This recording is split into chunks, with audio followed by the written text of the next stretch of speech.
Podcast Ocehan Rojali.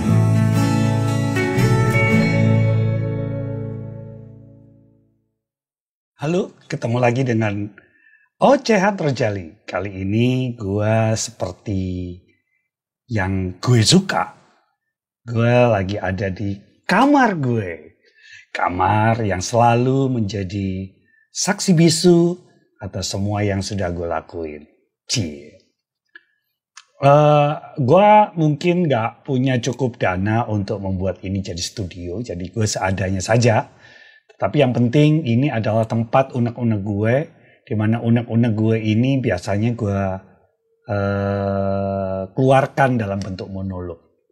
Ya, inilah monolog itu, monolog gue. Kali ini di episode 148 ya kalau nggak salah, gue ingin cerita tentang tragedi-tragedi dalam pasangan.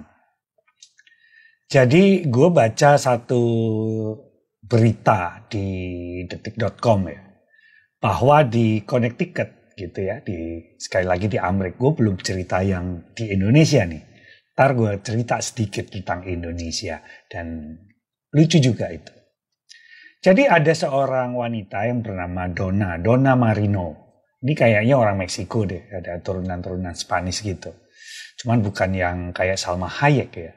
Ini mungkin orangnya yang sudah tambun-tambun gitu. Nah, dia ternyata selama puluhan tahun sudah mencuri uang dari suaminya. Suaminya nggak menyadari. Suaminya bekerja dengan tulus di satu perusahaan. Kalau di sana kan biasanya ada yang namanya dana pensiun dan sebagainya itu yang sudah ditabung berpuluh-puluh tahun, lebih dari 15 tahun ya. Ternyata itu dicairkan secara tak terduga oleh istrinya, si Donna Marino tadi. Artinya ada sesuatu di mana pernikahan yang sudah belasan tahun, tetapi masih terjadi sebuah kebrutalan tingkah laku yang tentu saja agak bikin geleng-geleng yang baca sih. Kurang apa sih? Suami bekerja bukan pengangguran gitu loh. Mencarikan nafkah buat istri dan anaknya, tetapi kok masih dicuri uangnya. Hal ini ketahuannya sebenarnya dari anak sulung si Donna Marino ini ya. Ketika curiga melihat tagihan kartu kredit bapaknya kok banyak terjadi penarikan tunai gitu. Gesek tunai. Ternyata tanpa disadari istrinya itulah yang mencuri uang itu. Yang terjadi adalah bahwa ternyata si Donna ini ternyata buhauise itu gak enak ketika harus minta pada suaminya biaya-biaya untuk membiayai keluarganya. Jadi peran keluarga mungkin ya, gue gak tahu ya apakah salah atau benar atau mempengaruhi si Donna Marino ini atau tidak. Tetapi dari hal-hal itu ternyata digunakan untuk membiayai sebagian untuk keluarganya, untuk adiknya, untuk kuliah adiknya, untuk orang tuanya yang sakit dan sebagainya. Tetapi permasalahannya adalah ini yang dicolong dana pensiun. Dana pensiun itu habis total. Sehingga menurut berita itu yang paling menyedihkan ketika suaminya mengatakan begini sama anaknya. Nak, betul gak? Ayah sudah bangkrut. Si anak hanya terlihat bengong dan mengatakan, yes papa, you are broke. Flat broke. Jadi kebayangkan bahwa udah dalam hubungan suami istri, sudah seharusnya saling mencintai dan mendukung, tetapi si istri masih mencuri seperti perampok itu. Hal ini sebenarnya gue yakin banyak juga terjadi di Indonesia. Apakah gue pernah nyolong duit bini gue? Jujur, iya. Gue gak bangga hal itu. itu adalah satu kesalahan yang membuka mata gue bahwa kebesaran hati dari istri gue itu luar biasa. Menambah gue berkali-kali jatuh cinta lagi. Gak mungkin istri gue kalau gak sayang tetap memaafkan dan mendorong gue untuk tidak mengulangi hal yang sama. Dan gue betul-betul dalam sekecil apapun gak akan bohongin bini gue lagi. Karena dia udah kayak malaikat buat gue. Gimana kalau lu? Pernah gak sih lu masih membohongi pasangan lu? Membohongi suami atau istri lu? Untuk kepentingan lu atau untuk kepentingan keluarga lu? Nah, yang menarik, gue dapat email dari audiens gue ya, dari pendengar gue, yang bercerita bahwa, Bang, gue dikibulin sama cewek gue nih. Jadi ceritanya dia ada di Bandung, terus pacarnya itu ada di Sulawesi, Manado atau mana, lupa gue. Manado kayaknya. Yang cewek masih usia 19 ketika mereka berpacaran. Si cowok ya 30-35an lah. Nah, si cowok tentunya nggak ingin nggak ingin bermain-main dalam satu hubungan, katanya nih. Sehingga dia ingin bertanggung jawab dalam bentuk membantu finansial si ceweknya atau keluarganya. Kebetulan si keluarga cewek ini juga nggak seberuntung si cowok itu, keluarga si cowok ini. Menurut si cowok ini, yang anak Bandung ini, ceweknya tuh santun, pinter, cerdas, takut sama orang tuanya. Sehingga hal itu sebetulnya sempat membuat si cowok itu makin empati. Gitu. Ketika musim pandemi kemarin, ketika ayahnya si cewek ini pasti ada masalah ekonomi ya. Sementara ibunya sakit-sakitan. Si cowok ini ingin membantu. Satu, cewek itu dibantu kuliahnya, kebutuhan kuliahnya, handphone, laptop, makanan, katanya nih ya. Bahkan sampai GoFood. Apa? GoFood ya? GoPay.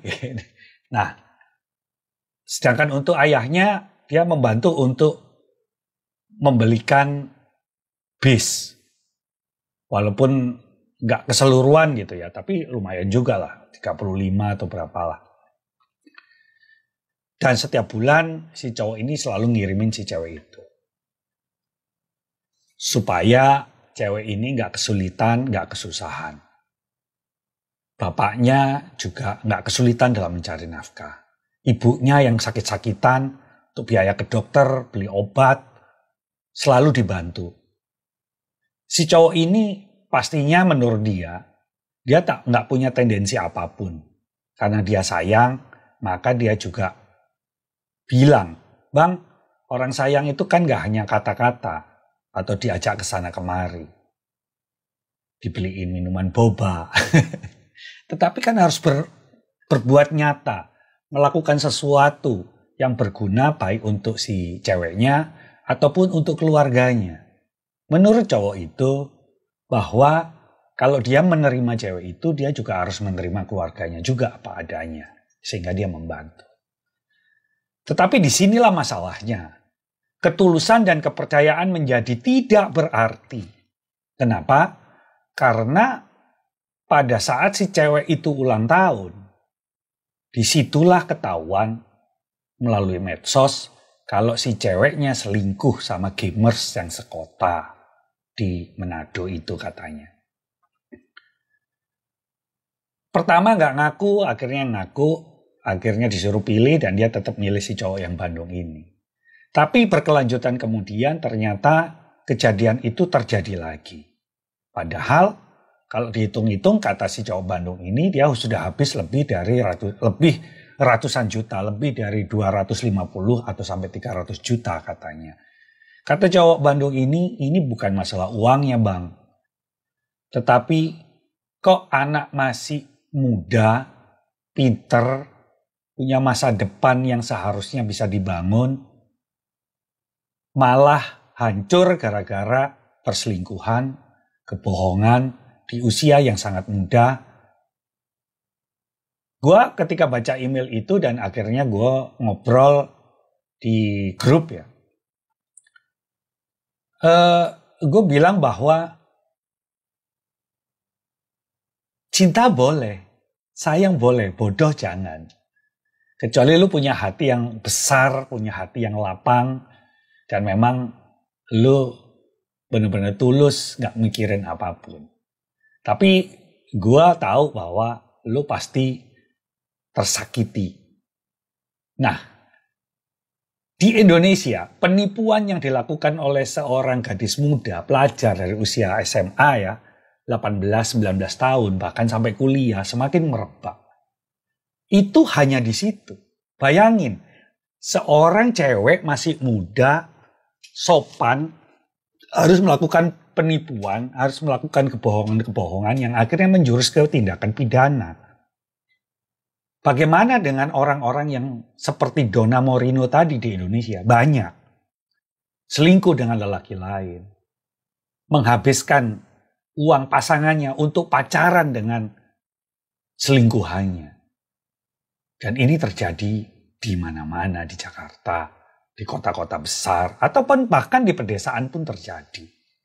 Artinya bahwa pergeseran-pergeseran ini kalau dihubungkan dengan episode ocehan gue yang lalu bernama konsensual, maka konsensual ini menjadi sesuatu yang memberikan kerugian material dan imaterial bagi orang-orang yang memandang baik mereka-mereka sebagai pelaku-pelaku penipuan tadi.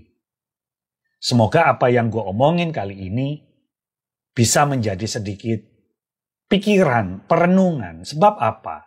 Mungkin secara langsung kalian gak mendapatkan hukum sebab akibatnya. Tetapi gue percaya bahwa ada yang namanya karma.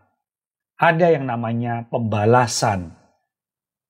Yang bukan karena dendam. Kalau dendam kan orangnya yang membalas. Tetapi bagaimana kalau pembalasan itu memang adalah kekuatan alam, kekuatan semesta. Yang semesta sendiri dalam mikrokosmos dan makrokosmosnya adalah hukum sebab akibat. Makanya teman-teman, kalau kalian sudah mendapatkan indikasi bahwa pasangan kalian pembohong, segera jangan dimaafin, tinggalin. Sebab apa? Kebohongan, penipuan itu kayak judi dan kekerasan dalam rumah tangga. Dia akan menyesal tapi dia akan mengulangi berkali-kali. Sampai di sini dulu. Semoga mereka-mereka yang melakukan disadarkan entah gimana caranya oleh semesta itu. Dan kalian-kalian sekali lagi, jangan mudah percaya. Benar nggak ketulusan itu? Ketulusan bukan hanya konsensual, tapi banyak hal dalam kehidupan relationship kalian. Sampai di sini dulu. Salam Rojali.